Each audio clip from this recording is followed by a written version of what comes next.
अभिजित पाटील यांच्या वाढदिवसानिमित्त त्यांनी जोरदार शक्तीप्रदर्शन केल्याचं पाहायला मिळाले। हजारो कार्यकर्त्यांचा जमाव, भला मोठा हार आणि 40 जेसीबीमधून सुरू असलेल्या पुष्पवृष्टीत अभिजित पाटील रात्री कार्यक्रमाच्या ठिकाणी पोहोचले। कार्यकर्त्यांची एवढी गर्दी होती की या मार्गावरील वाहतूक 2 तास जाम झाली होती। अभिजित पाटील काय बोलणार याकडे जिल्ह्यातील नेत्यांचं लक्ष लागलं होतं। यातच त्यांनी पुढच्या 4 महिन्यात आमदार होणार असे सांगताच कार्यकर्त्यांनीही मोठा जल्लोष केलाय।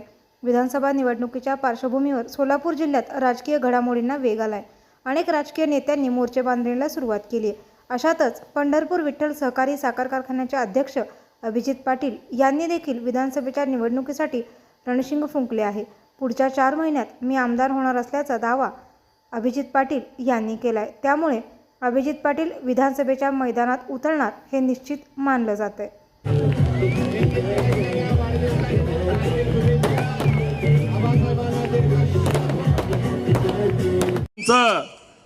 एवढं काय नीट झालं की आपल्या मागे लागली होती, परंतु आपण पण त्या ठिकाणी काही गोष्टी छत्रपती शिवाजी महाराजांचा इतिहास ज्या ज्या माणसांनी वाचलाय, ज्यांनी ज्यांनी अंगीकृत केलाय, छत्रपती शिवाजी महाराजांच्या इतिहासामध्ये आपण जर बघितलं तर छत्रपती शिवाजी महाराजांनी वेळ पडली तर त्या ठिकाणी पुरंदरचा तह देखील केला होता।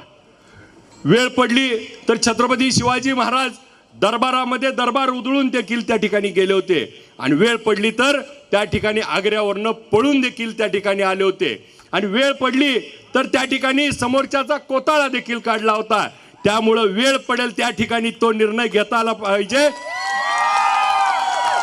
आणि त्या रणनीतीनुसार भविष्यातले वेध देखील आपल्याला घ्यायचे आहेत आणि आपल्या सगळ्यांच्या मनातली जी इच्छा आहे, मला बऱ्याच जणांनी आज शुभेच्छा देताना म्हणले की पुढच्या वर्षी वाढदिवसाला तुम्हाला आमदार म्हणून, मी म्हणलं 4 महिन्यात होतो, वर्ष कशाला।